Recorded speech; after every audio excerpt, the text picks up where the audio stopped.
Good afternoon. My name's Mary Porter and I'm another trustee. I think I'm very privileged to be introducing this talk because it had a title that fascinated me, but perhaps a bit more on that later.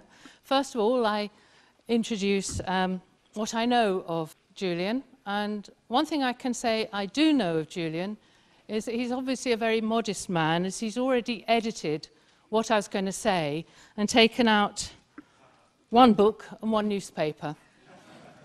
So the edited version is that he's a writer and broadcaster on philosophical topics. He's the editor-in-chief of the Philosopher's magazine and writes for a number of newspapers and magazines, including the Financial Times, the Independent, Blank Space, the Times and New Humanist. We probably know him best for his atheism, a short introduction in the Oxford University Press series. But he's also the writer of a large number of books on philosophy, including What's It All About? Philosophy and the Meaning of Life, The Pig That Wants to Be Eaten, and 99 Other Thought Experiments, lovely title. Welcome to Every Town, A Journey into the English Mind. And most recently, The Ego Trick, What Does It Mean to You? Plus another that's been edited out. Why am I so interested in the title? Well, I've just worked out that it's over 50 years since I walked away from religion, deciding it had no meaning for me, and offered me little apart from one or two interesting boys in the church youth club. And as I found alternatives very quickly, I've not found a need to consider that I've lost anything. So I'm intrigued to hear what Julian's going to tell us on what does religion have that we don't. So, thank you.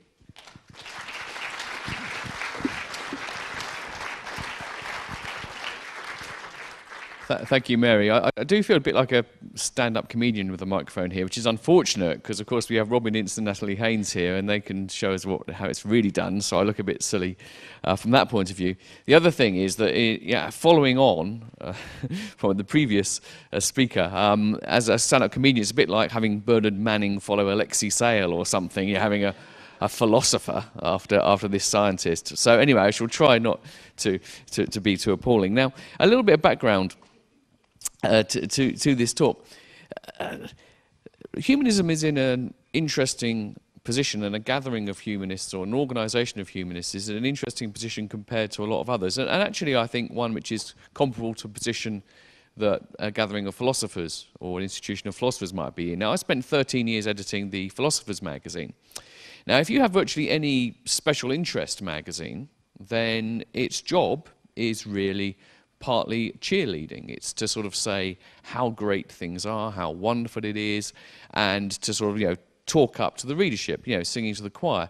But I always felt this was slightly inappropriate for a philosophy magazine because, after all, philosophy is meant to pride itself on its intense questioning, its skepticism, its scrutiny, and that should apply to itself. So it always seems something suspicious to me when philosophers are too keen to say how great philosophy is. That seems to be, surely they should be the people who are sort of like keen to look at themselves and go, yeah, but it's not great in all respects, maybe. And there's a possibility that maybe what we're doing is just nonsense. The critics could be right, could be spinning in the wind, we could be completely on the wrong track. Now, humanism is in a similar position, I think. What are humanists? What are the characteristics that humanists pride themselves in? Well, being reasonable, being rational, taking a cold, hard look at the world and seeing it for what it is. And if that's true, which I hope it is, then it would be very surprising if, lo and behold, every time we look on sort of our side of the fence, we see that everything is lovely and wonderful and everything the other side is awful. I think that humanism should be capable of appreciating its limitations, of appreciating any losses that may go along with being a humanist life, and to give credit to alternatives where it's due. It should also be capable, of course, of handling dissent in a reasonable way. I think generally, of course, it is, but I have to say I've been a little bit dismayed sometimes by some of the tone of debate between people who dissent within atheism. I mean, the recent debate, of course, has been largely about whether or not people think certain forms of advocacy of atheist and humanist outlooks are too belligerent, to whatever it may be. And I think, unfortunately, there are people on both sides of that debate who have, in disagreeing with their colleagues, perhaps allowed that disagreement to get a bit too heated and personal, and not to sort of take it for a constructive challenge that it could be. But the subject I wanted to focus on today was just more about religion and whether there are any sort of losses of unbelief. Now, I don't think, it's a question worth asking. And of course, right from the beginning, I want to say that if there are losses, then so be it. These are not reasons for being religious or becoming religious. I think ultimately, the reasons for not being religious are that, it doesn't stack up one way or another. It's a bit more complicated than that. I mean, I'm tempted to say the reason for that is that religion is false. But of course, even that's quite complicated because, as we know, it's false to the extent to which it makes factual claims about the world. But religion does many other things as well as make factual claims about the world, which therefore make it maybe misguided or something, but not necessarily false. And also there are plenty of people who will try and go stronger and say that religion's not really about making factual claims about the world at all. I think that's sometimes true, although I think that view is massively overstated by people who want to make religion seem reasonable in the modern world. It seems to be wishful thinking, as a lot of people claim, to say that religion is all about mythos and not about logos, which is the way they normally put it. That it's just a fundamental mistake to think that the Bible makes any kind of factual claims. Well, I'm afraid I know a lot of Christians, for example, even very intelligent, very smart, in lots of ways very liberal Christians who still have the empty tomb as their bottom line. There is a very, very precise factual claim there. So when I'm saying that I think there might be, we have to consider whether there are things we lose when we give up a religious life. That's not to say, and so maybe we should reconsider and become religious ourselves. It's simply in the name of honesty, and also to appreciate the limitations of our lives a bit more. Now, I think some of these are easier than others, if you like. If you take the large one, which is the general theme of this weekend, meaning and value, I think I'll leave it to other speakers and other sessions to really explain why that's not really a fundamental problem. But I think even here there are two brief points worth making. First of all, on one side, that it is, of course, odd that a lot of people believe that these things are unproblematic if you're religious. In the book I did on the meaning of life, I used the example of Frankenstein and his creature. Now, it's almost like people think that having been created by a great God or something, this means that meaning is just given. But, the creature created by Frankenstein, I mean, in what sense does his existential needs be satisfied merely from the fact that he was created with a purpose by a creator? We always have a problem about whether or not we take on for ourselves the purposes of our creator. So I mean, that's just a small example of how actually these things aren't as straightforward for religious people anyway. But I would just like to sort of again inject a little small note of caution about this, because I think that sometimes it's so frustrating hearing people wheel out the normal nonsense about, how if there's no God, then everything is permitted, and how can you find meaning, how can there be any meaning in a purposeless universe? That I think it's very easy to sort of overcompensate. We know what the answers are, we know what the sources of meaning are, and we know that it's perfectly possible to have a good, meaningful life without God. But at the same time, I think if we're honest, we have to accept the fact that we shouldn't be too pat about that. We shouldn't sort of like pretend that things are all jolly. I do think a honk if you don't love Jesus bumper sticker is antithetical to the true critical spirit of humanism. Because the fact of the matter is, finding meaning and living a rich life in a world without God, with mortality, with no second chances, is fraught, and it leads to we can fail. There are people who just have horrible, awful lives and they die, and there is no redemption. There are people who strive to live good lives, and they fail, and there is no redemption. And, you know, and there is sometimes, I think, most people are, at least at sometimes, despite the fact that normally we know there are ways of getting on with life and enjoying it and enriching it and appreciating it, when, you know, things do seem pretty futile. So I think we have to accept the fact that the good answers that we can give to why there is meaning and value in life without God shouldn't be seen as too pat. And we have to accept the fact that this doesn't mean that everyone has a meaningful life. It doesn't mean that we don't fail, and there's a lot of failure and there's a lot of disappointment without redemption. So there you go. I'm being very cheerful, aren't I? I think I better, you know, you'll be wanting to get to lunch straight away, or maybe I'll be putting you off. Another one I think is very odd is people often accuse humanists and atheists of, you know, lacking a sense of mystery. They strip the mystery out of life. I won't spend much time on this because this is just nonsense. I mean, life is full of mystery. You don't need to create, you don't need to invent new mysteries, you know, about like transubstantiation or something. There are enough mysteries in, you know, consciousness, you know, quantum physics theory. I mean, it's baffling, you know. I mean, Robin's colleague on the infinite monkey cage, what's his name, you know, that Cox fella, you know.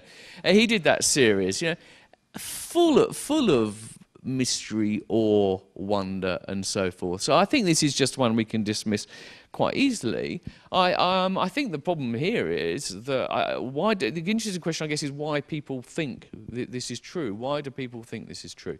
And again, maybe it's because of a bit of overcompensation on our part. That, you know, it's sort of like there is a tendency perhaps to, in talking up, say, science as a scientific understanding of the world as a better alternative to a religious one, that maybe come over, maybe some even believe we're more in awe of what science can do than we should be. But maybe I'm going back to the previous talk. But in a sense, there is no real problem there.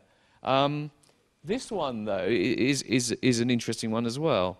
That people say that the problem with the humanist outlook is it makes man the measure of all things, and this is hubristic, false, and wrong. I don't know where people kind of get that idea.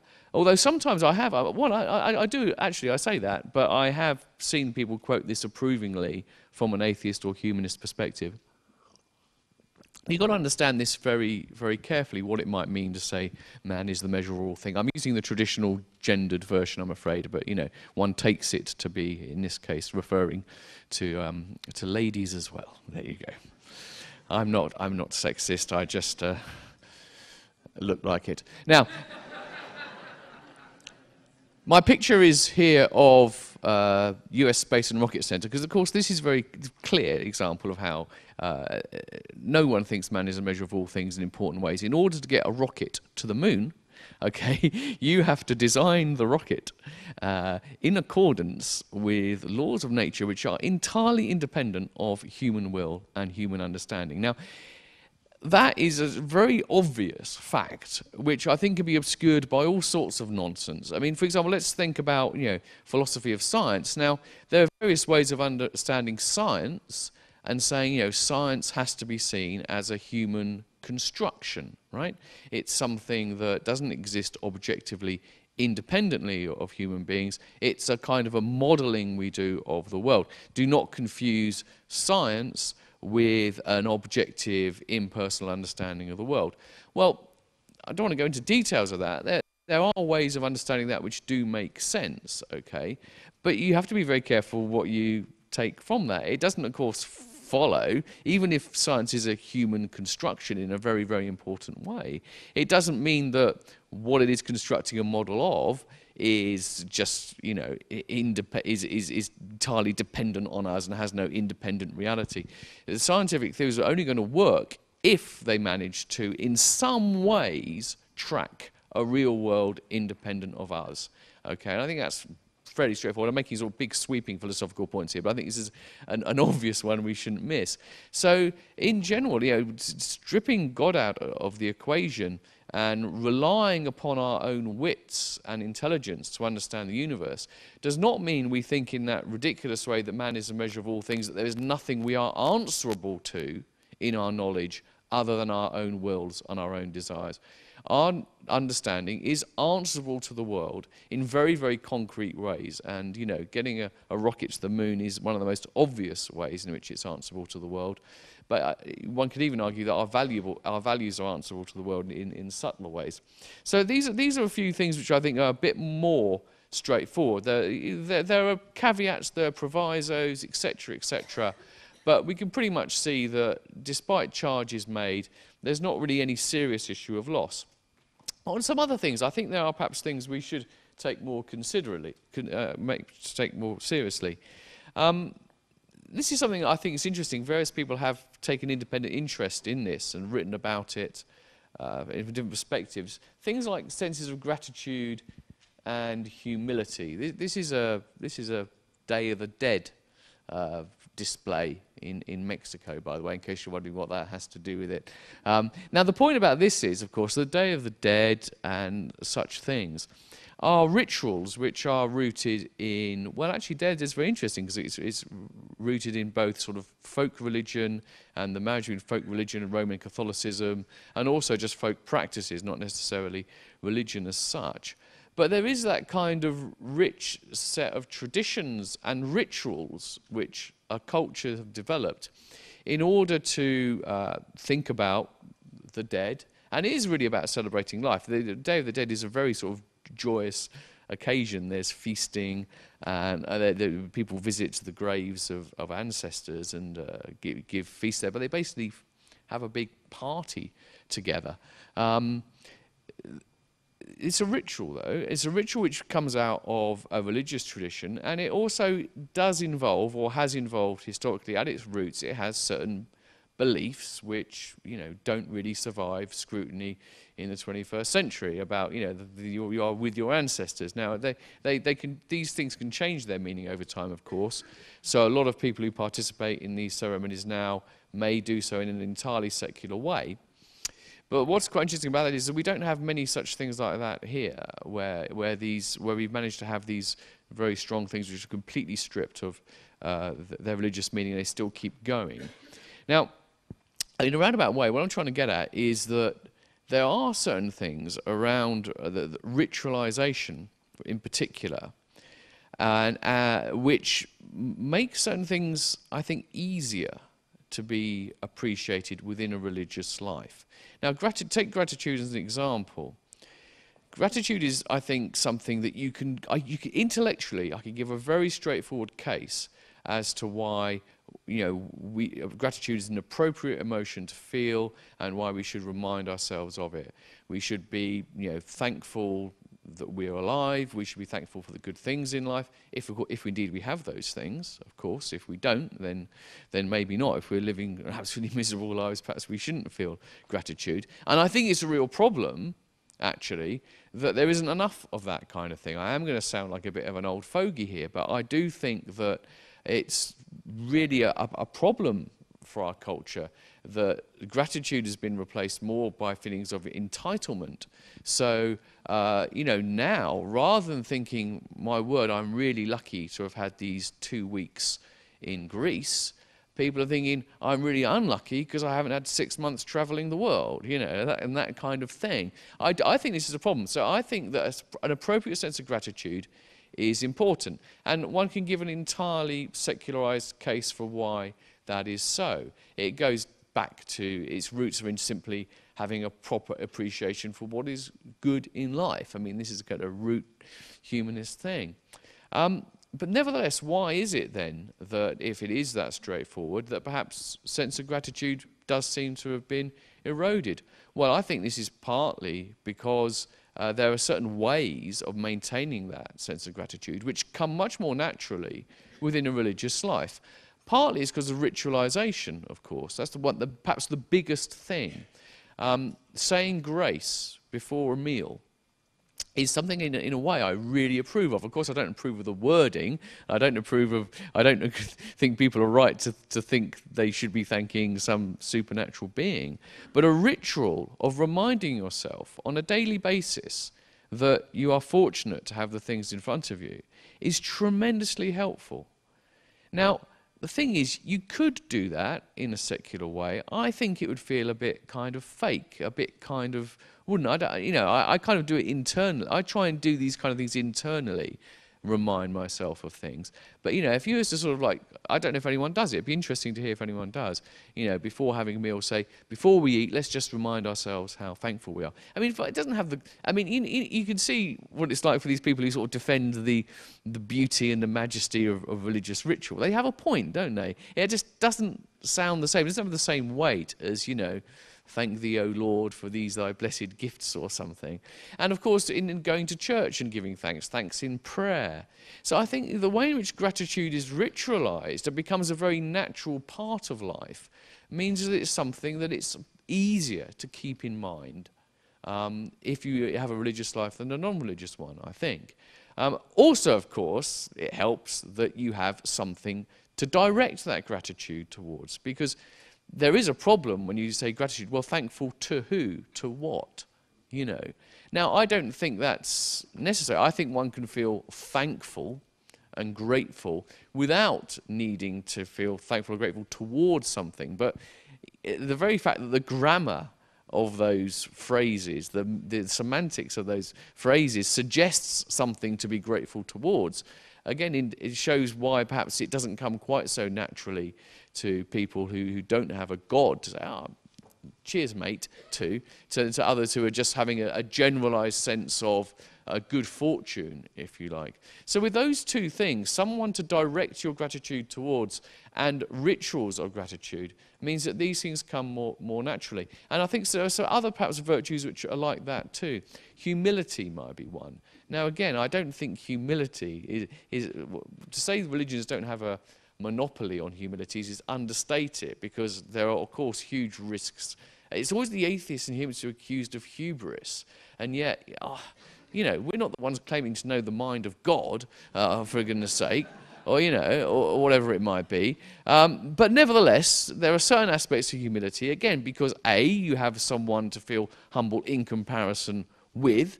I mean, take God out of the equation. Who's much better than you? I mean, who's going to make you feel really humble when they walk into the room? Yeah, Nelson Mandela, of course. He makes everyone feel humble. There might be a few others, but everyone else, Mother Teresa, she was, we've read Peter Hitchens' book on that, we know she's not that great. No one's all great, are they? Even the people who we think are fantastic, they've all got their flaws. It turns out they've, laundered a bit of money or had an affair on the side or something. There's simply a very few human beings who can inspire that sort of deep humility, reminders of how our own failings. If you've got a God up there, then you've got someone who's constantly making you feel inferior in comparison, I think. And in a way, that's a good thing, right? I mean, I seriously believe this. In a way, it's a good thing. We need humility. We need to remember what our limits are. And we don't have that. And we also don't have the rituals of humiliating ourselves in front of things. So I do think that these are things. What's the point of appreciating these? As I said, this isn't because these are reasons for saying, well, okay then. So although we don't believe in the metaphysics, this is why we have to start going to church, and this is why we need religion, because this is the way a lot of people argue who have these kind of, as I say, I alluded to them earlier, rather sophisticated non-literal views of religion, which actually I kind of respect in lots of ways. I just don't think they have much to do with what religion actually is for most people. And they do kind of rather disguise the true reality of religion on the ground. But it might be argued that because of this kind of thing, that's why we kind of need religion, and humanists and atheists are naive and foolish to think that we can just get rid of it. You don't have to believe it, just do it, okay? It has its benefits. Now, I don't think that follows, although, as I say, although it doesn't follow, it does make me understand people who do persist with a religious form of life, having basically the same beliefs about the nature of the universe as the majority of people in this room. I think we do have to respect that, and I kind of do see the point of it. I think particularly for people who have a strong emotional connection with that because they've grown up with it. They feel part of a community. We do see it more in Judaism as well, I think, in particular. I mean, Judaism seems to have a particularly strong strand of, secular Judaism, atheist Jews.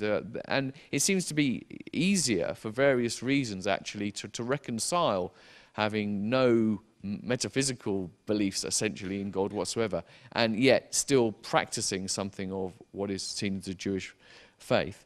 And there are forms of Christianity where that's kind of possible too.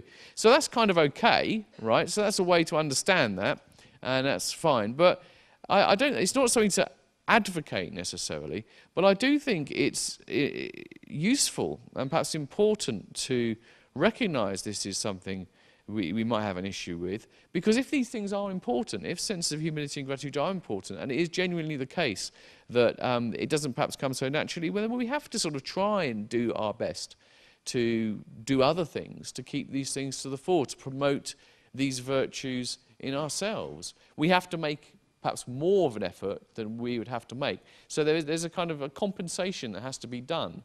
You know, giving up God doesn't come completely cost-free, perhaps, that it does require a few efforts to be made. Transcendence is another one. Transcendence. Do other people have a problem with that word? I have a bit of a problem with it because it keeps getting invoked by people who are trying to often, claim something that is vital and important about human life, which is missed in a purely secular worldview. And they say transcendence, and it's a universal human need for transcendence, and it becomes very slippery when people actually try and explain what it is. Well, they try and make it unslippery. I mean, basically, the way most people gloss it is to say transcendence is about going over and beyond the particularities of our own experience, to partake in something greater than ourselves. And people argue that, and again, in a rather slippery way, again, often find the same people who kind of admit that you can have that in a secular context, then end up sort of like suggesting that you can't quite, or it's not as good in the secular context. This is actually quite important. Let me get a bit of an aside here, but it is an important one.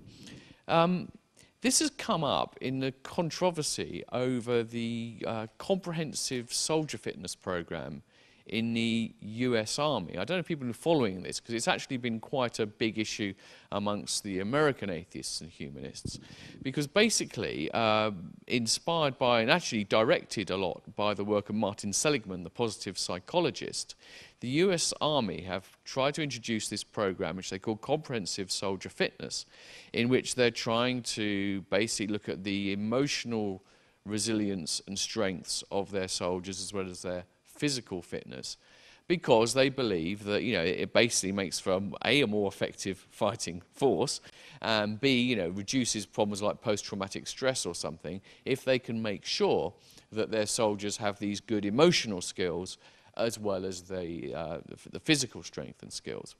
And so as part of this comprehensive soldier fitness program, they basically assess the mental well-being and strengths, the fitnesses, as they call them, of the soldiers. And one of them they have was called spiritual fitness. Now, the choice of word was deeply unfortunate. Seligman insists that by spiritual, he doesn't presume religion. And really, when you ask him to explain what he means then by spiritual, if it's not something religious, the T word comes back. It's transcendence. It's the sense of participating in and belonging to something greater than oneself. That's his definition. That thing can be if it's religion, if you're religious. It could be God if you believe in that. But it could be something like, the benefit of humanity. It could be the community you're in. It doesn't need to be something religious. So that all sounds very harmless then, doesn't it? So this is fine, so there's no problem. Well, I mean, first of all, I think that what's happened in the practical example of comprehensive soldier fitness is perhaps indicative of the way this tends to go, because in practice, it does seem to be the case. There's quite a lot of evidence that, in fact, the spiritual fitness test was interpreted by people who had the job of implementing it and so forth as really entailing something religious. So people who scored low in it, failed it essentially, were like referred to chaplains and things in order to sort out their problems. And I've got first-hand testimony of this, about this. I spent some time in America talking to lots of atheists, actually. I should do a plug. I've got an article coming out in the Financial Times shortly on this, and very interesting stuff from some soldiers there. Now, this slippage just seems to happen. You know, it wasn't in the official write-up. It wasn't officially meant to be about religion. Transcendence was defined in this secular way, but somehow it slips and it kind of becomes religious. Now, why is that? There are obviously cultural factors, because you're talking about a country and a culture which is deeply religious. Those are its defaults.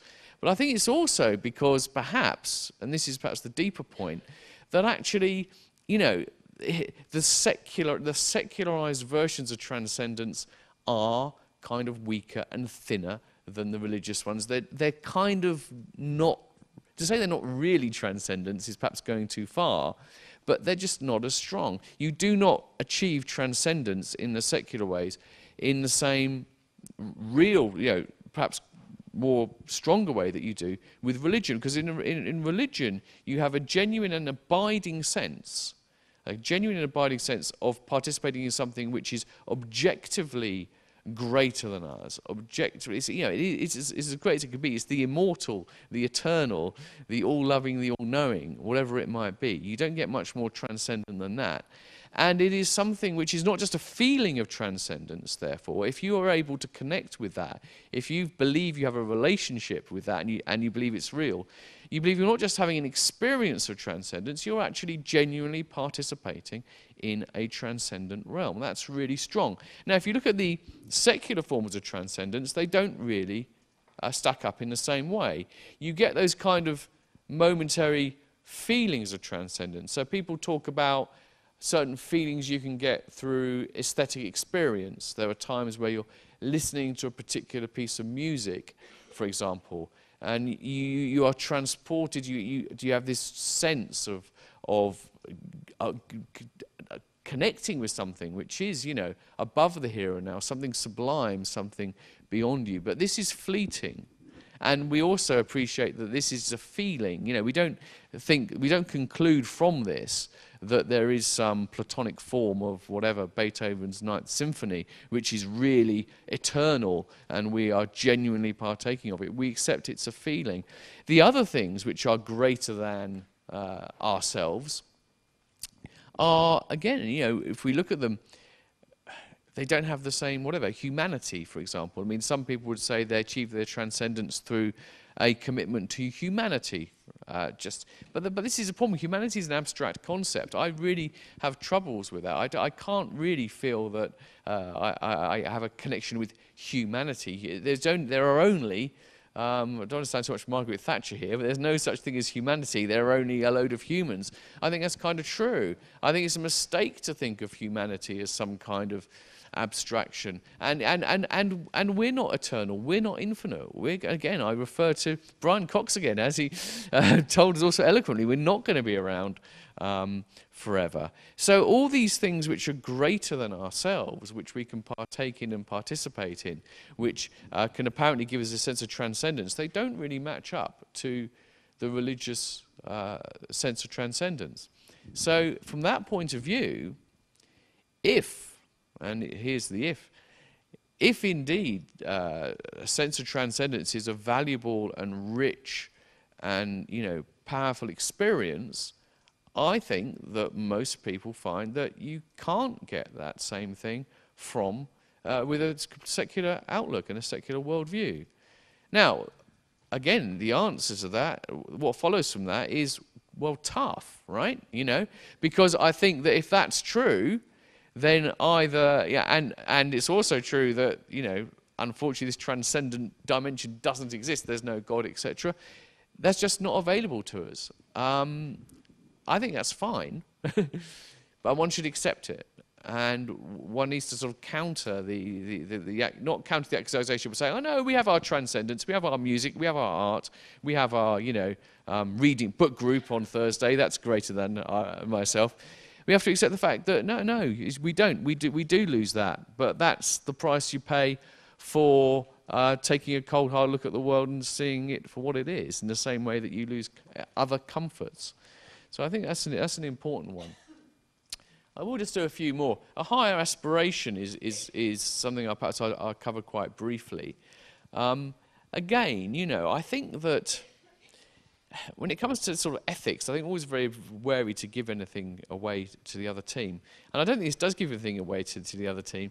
But you can have a feeling, I believe, that humanity does have a higher aspiration. Your aspiration is higher, and it's clearer perhaps what it might be if you do believe you can be serving something as marvellous as God. Now, obviously, humanists and atheists can have higher aspirations for themselves and their own self-interest. A lot of people do work selflessly and tirelessly for other goals. But again, rather like transcendence, there are limits to that. You're not talking about how can you compare working to save the eternal souls of your fellow human beings as compared to trying to sort of like help as many out of them out of temporary misery as possible. So I think that it's easier for people to have a sense of higher aspiration with religious belief, but again, unfortunately, they're kind of wrong about what that higher aspiration entails. But here are things where it gets even a bit more tricky. What about belonging in community? Because belonging in community are things you might think that's one of the easier things. I've talked about transcendence and all that, and these things are religious terms in themselves. Surely if you think about belonging in community, these are things which there's nothing special surely about religion here. You don't lose those things when you go over and you lose a religious view. Well, I'm not so convinced by that at all. I think it's very interesting how, generally speaking, how unsuccessful atheist and secularist communities have been. We have the ethical societies, Victorian times, early 20th century, late 19th century, which set themselves up very much as, they met on Sundays. They were like churches, but not churches, Very few of them are still functioning today. They kind of whittled away. People didn't feel the same kind of solidarity that they used to. The most strikingly, perhaps the most successful version of that kind of secularized religious community is the Unitarian Church. I don't know if we've got any Unitarians here. Yeah, good for you, Mush.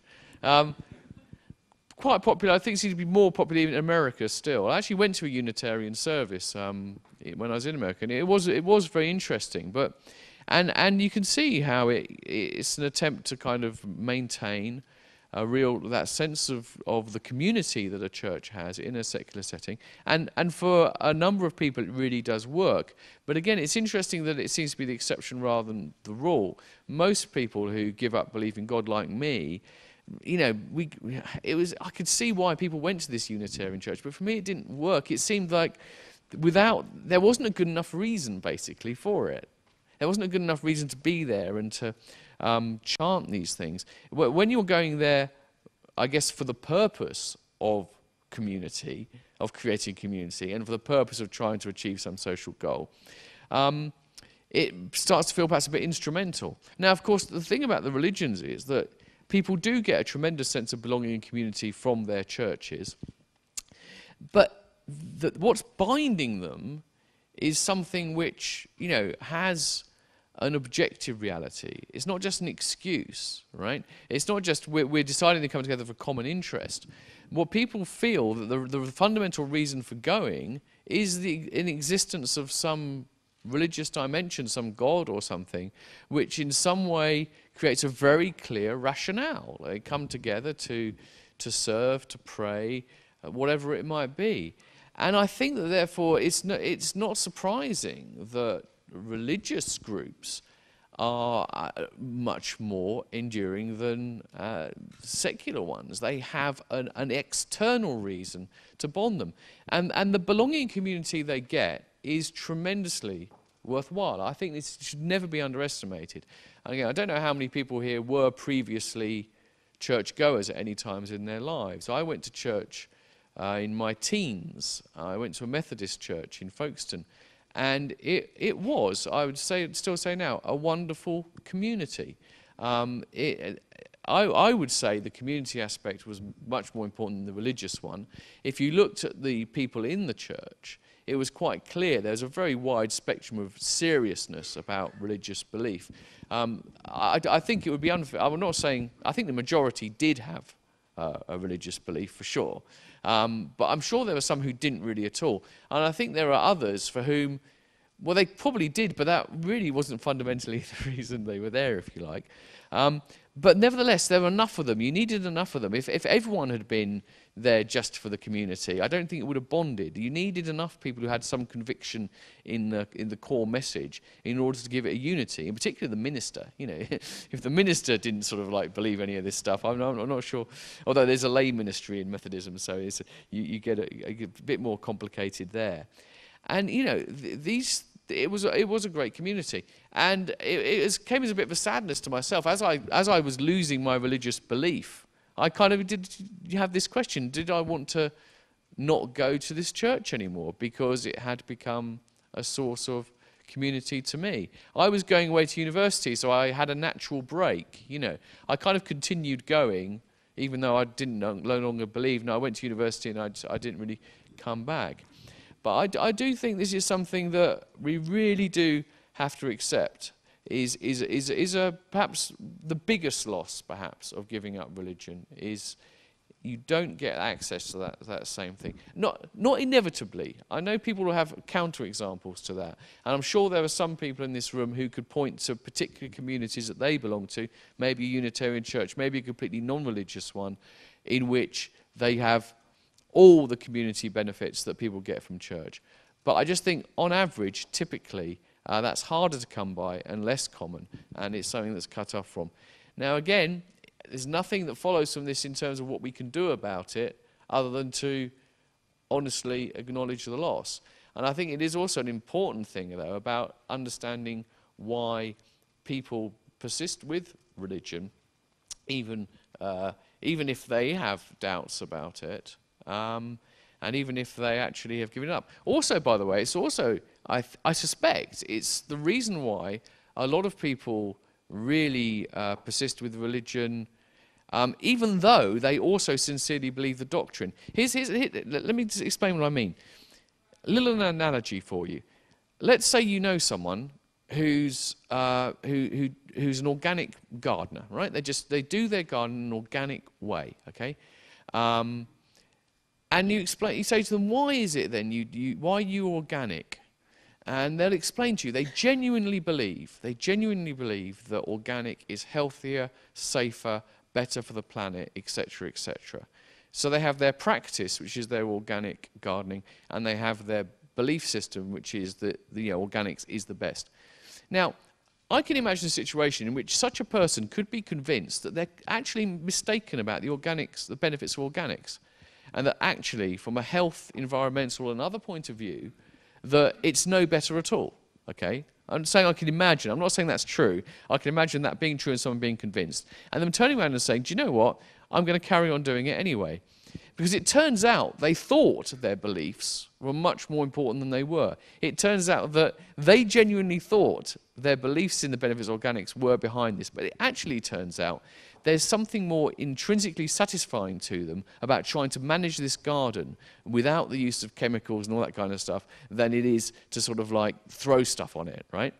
In the same kind of way, in a similar way, I think that perhaps for a lot of people who genuinely do have literal beliefs in things like, truth of the Bible and resurrection, it may be that although they have those beliefs and believe they are important for why they do what they do, that actually what's really motivating them before is the practice, and one of the things about that is belonging in community. I should probably wrap up soonish because I should be polite and leave a few times for heckles and questions.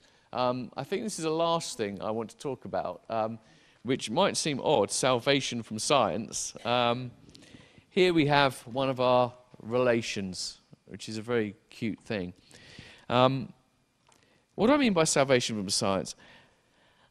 Maybe it would be nice to talk longer with Peter Atkins about this, because I do think that we're in this odd position in relation to science. I think humanism is an odd position to it, because I think that although, of course, one should welcome science completely and not shy from what it tells us, I don't think, I think in a sense, those early Christians, not early Christians, the Christians who resisted Darwinism at the time kind of had a point.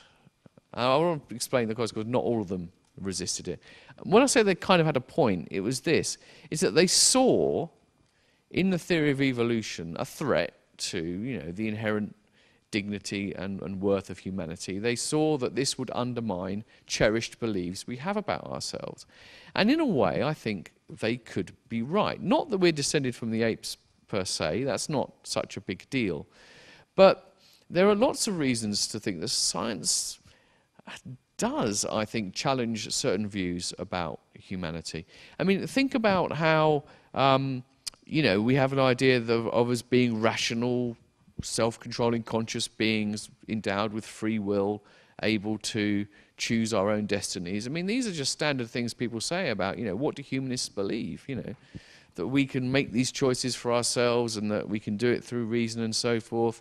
I think there's a lot of stuff coming in through science and neuroscience which undermines that to a certain extent. Now, this is a really complicated issue, and I don't think it undermines it as much as some people glibly say it does. A lot of, you know, you get a lot of articles, books popping up now, which kind of go from like, well, you know, in the lab they've shown that you have the brain sends the signal to move your hand milliseconds before you had the thought that you want to move your hand, right? True finding. That shows we don't have free will, right? Or whatever it might be. The jumps are often too quick and too simplistic. But I also think one can't deny the fact that naive views we might have had about the extent to which we are rational creatures capable of controlling our own destinies, operating according to reason and making free choices, I think has been to a certain extent undermined by science. And I think that science can be threatening to our self-images in lots of other ways. And it's not about, it's not as bad as some people think it would be without religion, of course. But I think we have to face that. Now, in this case, it's even clearer that we just have to face it, because the alternatives are just completely untenable. People who seek salvation from science through religious belief basically have to hang on to things which is just entirely untenable. I mean, so for example, take the soul, for example, self and soul.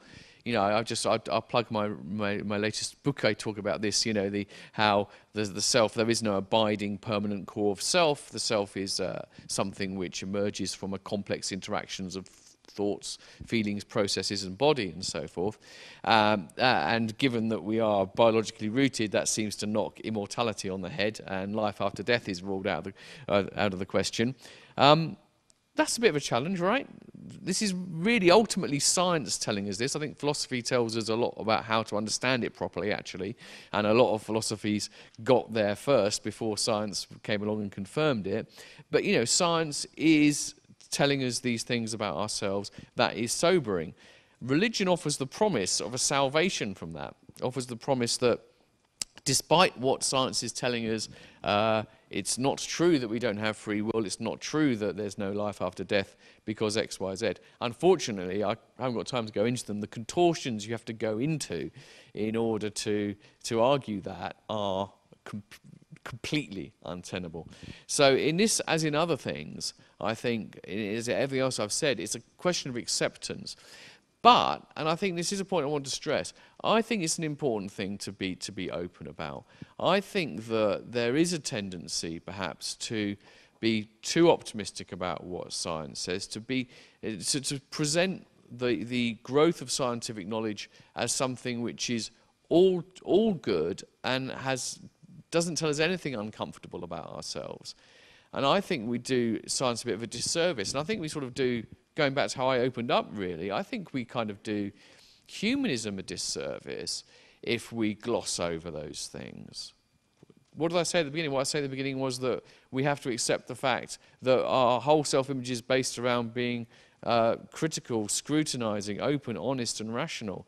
And I think to do those things, we have to also accept that there are implications of what we believe which are not comfortable, which do leave us more exposed, do leave us more vulnerable than we might otherwise have been.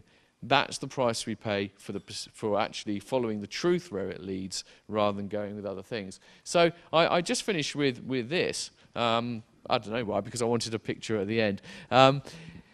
Not quite. This is a surfer, of course. Surfing, I thought, was a kind of a bit of a metaphor for life, isn't it? You know, the surfer is someone who is embracing life, is making the most of it, is finding something truly worth doing. The surfer has a reason to get up in the morning and live. But, you know, we have to recognize the fact that the surfer's predicament is one which is not entirely comfortable. That moments of true elation and transcendence are fleeting. They spend a lot of time out there trying to catch the perfect wave for those few moments in which it all comes together and everything seems right. When they do, it's short-lived and they come crashing down. And of course, even the best surfer, age catches up with them and they hang up their surfboard and have to go there. You know, I think we have to accept with honesty the fact that life without God is in a sense like this, and it has its joys, it has its exhilarations, it has its things which make it worthwhile. But if we don't accept the fleetingness and the fragility and the limitations of that life, I don't think we're being honest to ourselves, and I don't think actually we're, in terms of convincing people of the merits of our case, I think if we gloss over those things, we look like we're evasive and denying the truth rather than championing the truth, which is what we should be. Oh, and there's an advert for my book. Thank you very much.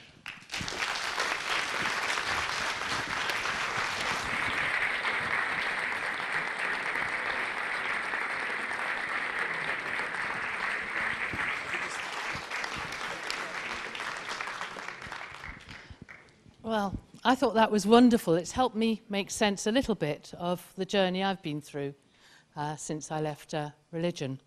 Anyway, I'm torn because I'd love to keep Julian here for ages having debate, and I know lunch is out there, so I propose that maybe we have 5 minutes extra just for a couple of questions, and then Julian will be around over lunch and we'll have individual conversations with him. Okay, there's someone halfway down in the red shirt.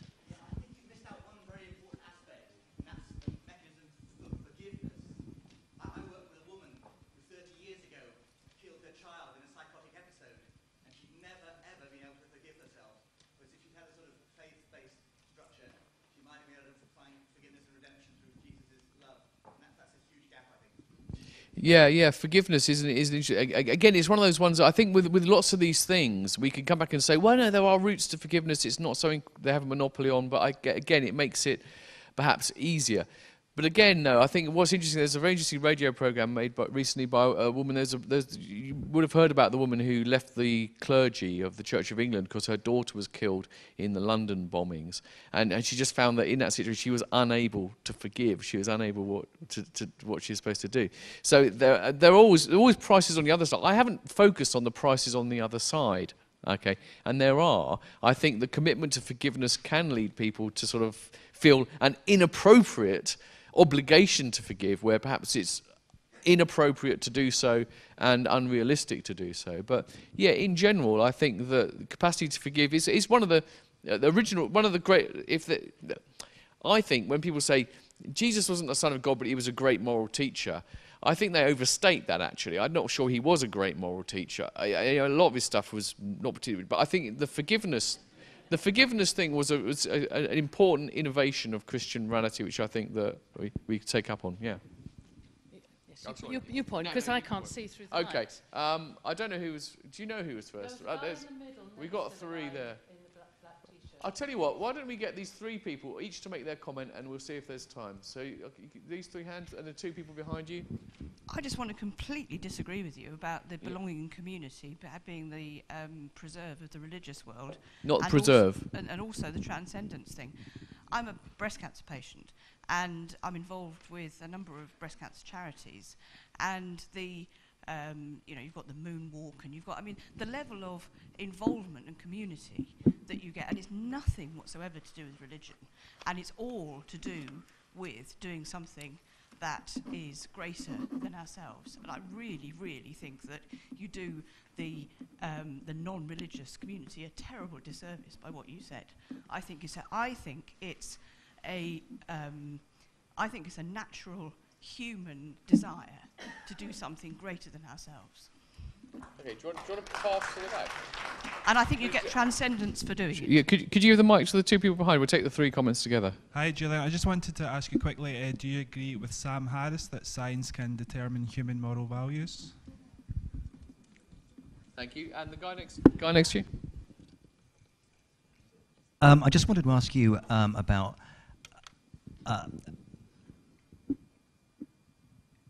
gratitude. You mentioned the example of food, and I was wondering whether the ritual of prayer, being grateful for food, for example, might actually, rather lead towards selfishness. If by definition you are grateful, you have to have something to be grateful for. In this particular instance, food.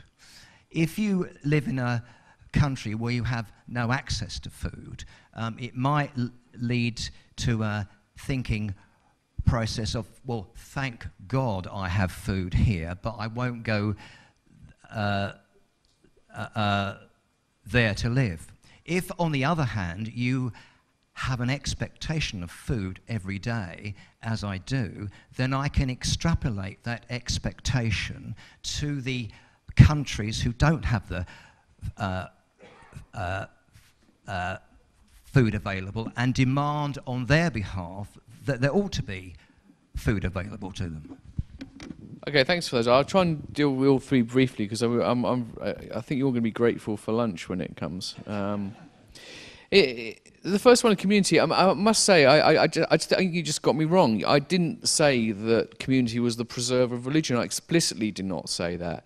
I said that, and I also said, I predicted your contribution in a way. I said, I'm sure there are plenty of people in this room who will be able to point to particular communities they are members of, which are strong examples. So I'm in no way saying that a religious community is always superior, or that community and belonging is a preserve of religions, or that there aren't forms of community, often based around voluntary action and help and stuff, which are, as good or better. I wasn't saying that at all. What I was saying was simply that there is, on average, typically, if you like, I think there is a form of community which is available to the religious one, which is more easily and more readily, and that people can slot into like that. So it's not quite as you put it, I'm afraid.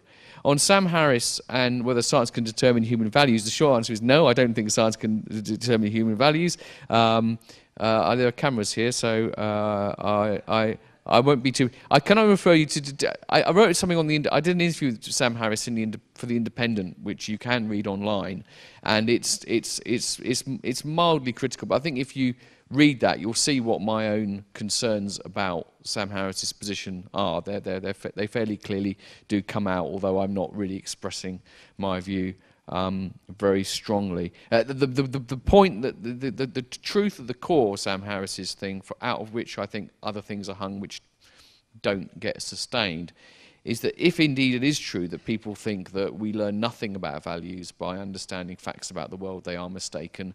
But I just don't think people think that anymore. There's a very sort of like, it's about 80 years out of date in terms of Oxford philosophy, even to think that, you know, that people maintain that strict division between facts and values.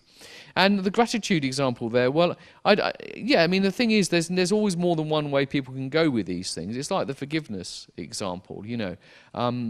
There's not a one-to-one relationship between a particular way of thinking or value and what people make of it. It is possible to have a sense of gratitude and for it to have a malign effect, you know.